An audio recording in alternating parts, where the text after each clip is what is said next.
Hello tout le monde, bienvenue sur ma chaîne les gars, j'espère que vous allez bien. Moi ça va, on se retrouve pour une nouvelle vidéo. Là on va parler piercing, plus exactement piercing du téton, le nipple piercing. Je sais pas si je vous avais dit où je suis en train de me faire des fils, mais je crois que je vous ai dit que j'allais vous faire une vidéo update. Mais en tout cas aujourd'hui je me suis dit il est temps de vous faire la vidéo update en fait sur mon piercing des tétons, parce que là en fait j'ai eu quelques petits problèmes récemment avec. Franchement je m'y attendais pas. Bon, déjà pour les gens qui sont pas au courant, j'avais fait je crois 2 vidéos où je vous parle de tous mes piercings, genre de A à Z. Je vous donne toutes les informations sur chacun de mes piercings, genre vraiment je vous ai tout dit dans ces vidéos là. Douleur, prix, comment je faisais les soins, etc. Enfin bref, barre d'infos, ok.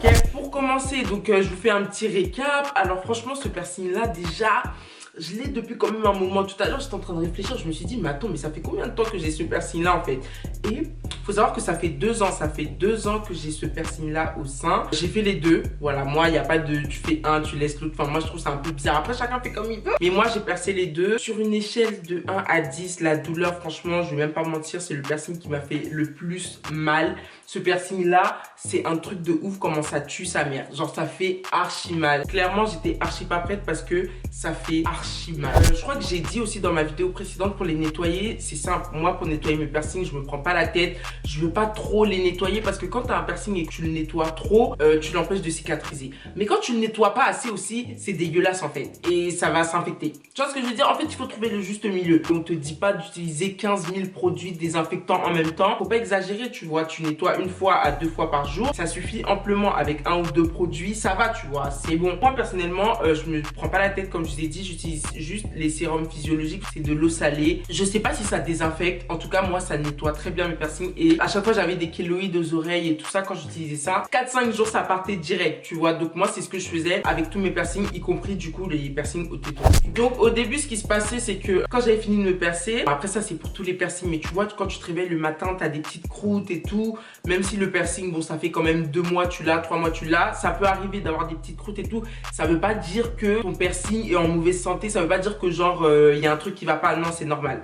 C'est tout à fait normal. Voilà, ça fait 2 ans, le temps est passé. Au bout de entre 6 mois et 1 an après, je nettoyais pas tout le temps avec le sérum physiologique. Clairement, je nettoyais pas tout le temps. Ce que je faisais, c'est que bah voilà, je prenais ma douche. Quand je prenais ma douche, je nettoyais, enfin je rinçais à l'eau chaude et tout. Enfin, tu vois ce que je veux dire? Genre, je nettoyais, mais je veux dire, je désinfectais pas avec les produits que j'utilise normalement pour désinfecter mes piercings, tu vois. Mais moi, je m'étais dit que ça avait cicatrisé. Moi, je m'étais dit que bon, j'avais plus de problème. Pour moi, c'était guéri, c'était bon, c'était carré. Petite parenthèse, c'est pas parce que ton piercing est guéri, c'est pas parce que ton piercing, tu l'as depuis 3 ans, 2 ans, 1 an, que tu dois arrêter de le nettoyer. Genre, faites pas ça, c'est pas bien. On sait jamais. De toute façon, je vais vous raconter après ce qui m'est arrivé.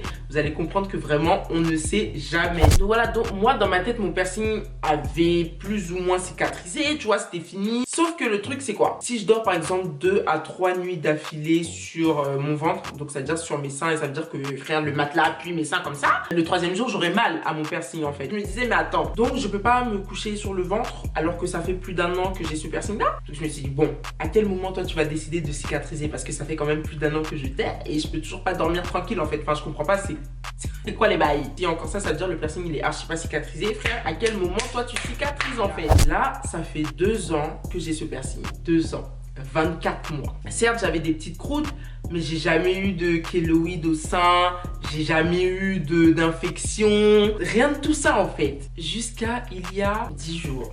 Un jour, je me réveille, je vois que j'ai un peu mal. En fait, je me dis, bon, peut-être, vas-y, j'ai fait un faux mouvement. Mais quel faux mouvement? Genre, je sais pas, tu vois. Ou peut-être que, je sais pas, quelque chose s'est accroché. Franchement, pour le faire cicatriser, c'est difficile. Pourquoi? Parce que c'est les seins, tu vois. Quand tu portes tes vêtements, par exemple, là, regarde, je porte un vêtement, c'est serré dessus. Moi, je porte pas de soutien-gorge, mais si tu portes des soutiens-gorge, ça serre dessus, ça appuie, ça le fait bouger à chaque fois et tout. Donc, ça fait que tout ça, là, ça retarde la cicatrisation à mort. Ensuite, moi, je sais pas avec quelle éponge vous vous lavez chez vous. Attendez, je vais vous montrer avec quoi moi je me lave. Moi je me lave avec les éponges africaines. Et les éponges africaines elles sont comme ça. Il y a des trous dedans. Tu vois, attendez je vous montre. Voilà, il y a des trous comme ça dedans. Et le problème c'est que tu peux être là en train de te laver. La boucle rentre dans les trous de l'éponge mon frère. Et vu que tu te laves, tu fais ça, tu vois, tu frottes vers le bas. T'imagines la boucle de ton sein s'accroche à ça et toi tu tires vers le bas. Est-ce que tu imagines la douleur? Non franchement plusieurs fois je pensais que mon sein allait se déchirer. Genre mon téton allait se déchirer en deux. Tellement ça s'est accroché accroché à ça en fait. Tout ça c'est des petits obstacles. Donc à cause de tout ça, ça prend grave du temps pour cicatriser. Donc je disais, ce qui se passe c'est quoi? C'est que moi, il y a genre à peu près 10 jours, je me lève le matin et je sens que genre j'ai une petite douleur à mon piercing. Et c'était le piercing gauche. La meuf qui a trop du mal. C'était le côté gauche du piercing gauche. Je pense que t'as compris. Tu vois, je vois que vas-y, j'ai un peu mal. Rien de trop alarmant, tu vois. C'est rien. Le lendemain, ça me fait encore mal. Je me dis, mais attends, mes frères, ça fait 2 ans que je t'ai. J'ai jamais eu de problème avec toi. Tu commences à me faire quoi là en fait? Je comprends pas pourquoi j'ai mal. Et je me suis dit, attends, je vais regarder de plus près pour voir qu'est-ce qu'il y a. Parce que je comprends pas pourquoi j'ai mal. C'est pas possible d'avoir mal pour rien en fait. Donc j'ai regardé. Qu'est-ce que je vois les gars, wesh? Un kéloïde sur mon sein. Sur le côté gauche de mon piercing gauche. Quand j'ai vu ça, je me suis dit, attends, comment c'est possible? Le truc aussi que je fais qui est pas bien, c'est que mes mains sont très souvent sur mes piercings. Et c'est tous mes piercings. Genre, on se lave pas forcément directement les mains avant de toucher ses piercings, tu vois. Par exemple, là, je suis en train de vous parler. J'ai touché mon gloss, j'ai touché mon éponge. Enfin, j'ai touché plein de trucs, tu vois. J'ai touché ma chaise, la caméra et tout. Enfin, tout ça, tu vois, il y a des microbes dessus un peu. Et après, je viens, je joue avec mon piercing. Tout ça, c'est, tu vois, je suis en train de transférer les microbes. Donc, je pense que c'est ce qui s'est passé avec, du coup, mon piercing gauche, là. Donc, du coup, le 3e jour, je sais pas ce qui s'est passé pendant la nuit, mais le kéloïde a doublé de volume. Et là, en fait, je vous parle pas d'un petit kéloïde, genre vite fait, en fait. C'était pas ça. C'était un gros truc. Bon, après, je peux pas vous montrer de photos, bien évidemment. Je peux pas vous montrer de photos, pas exagérer du bail non plus.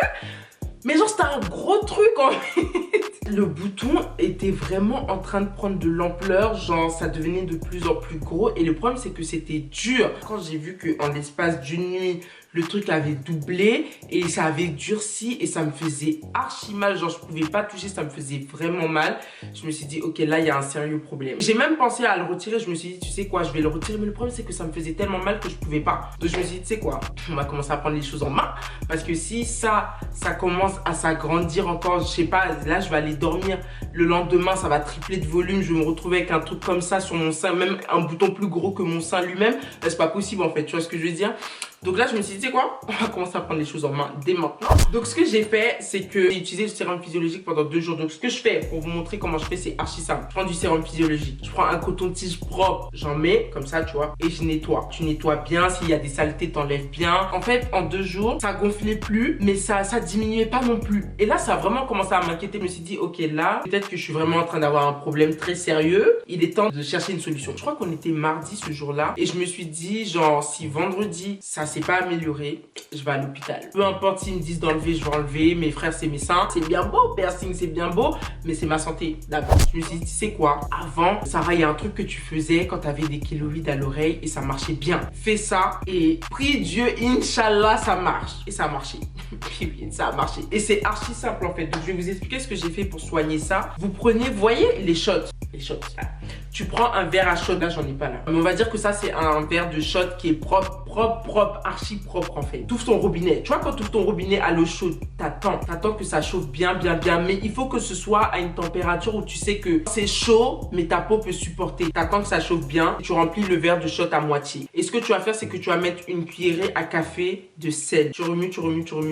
Et ce que tu vas faire, en tout cas, moi, ce que j'ai fait, c'est que avec le mélange, on va dire ça, c'est mon sein. Et mon piercing était là. Donc, ce que je faisais, c'est que je prenais le mélange et je restais comme ça. Bon, bien évidemment, il faut que tu appuies bien pour pas que ça coule parce que le but, c'est que tu puisses rester comme ça avec l'eau et le sel, du coup, qui touche bien le piercing, qui nettoie bien le piercing pendant à peu près 5 minutes. Moi, c'est ce que j'ai fait. J'ai fait ça pendant 5 minutes. Après, je suis partie dans la salle de bain. J'ai pris un coton-tige et de l'huile d'arbre à thé. J'ai mis quelques gouttes d'huile d'arbre à thé. Voilà. Dès que j'ai posé le coton-tige sur le bouton s'est éclaté direct. Genre, il s'est éclaté direct. En fait, j'ai pas appuyé, hein, les gars, j'ai pas appuyé. J'ai juste posé comme ça pour juste nettoyer. Dès que j'ai posé comme ça, j'ai fait ça. Ça s'est éclaté direct. Tout est sorti, tout. Donc, je sais pas si c'est le sel qui a fait que ça s'est ramolli et que ça a tout libéré. Mais en tout cas, cette technique-là, elle marche hyper bien. Normalement, si vous faites ça pendant genre 4-5 jours, normalement, vous devez plus rien avoir. Ça doit être guéri. Bien évidemment, après, évitez de toucher. Mettez pas vos doigts sur votre piercing. Après, j'ai continué avec cette même recette recettes là que je viens de vous donner. Je nettoie jusqu'aujourd'hui,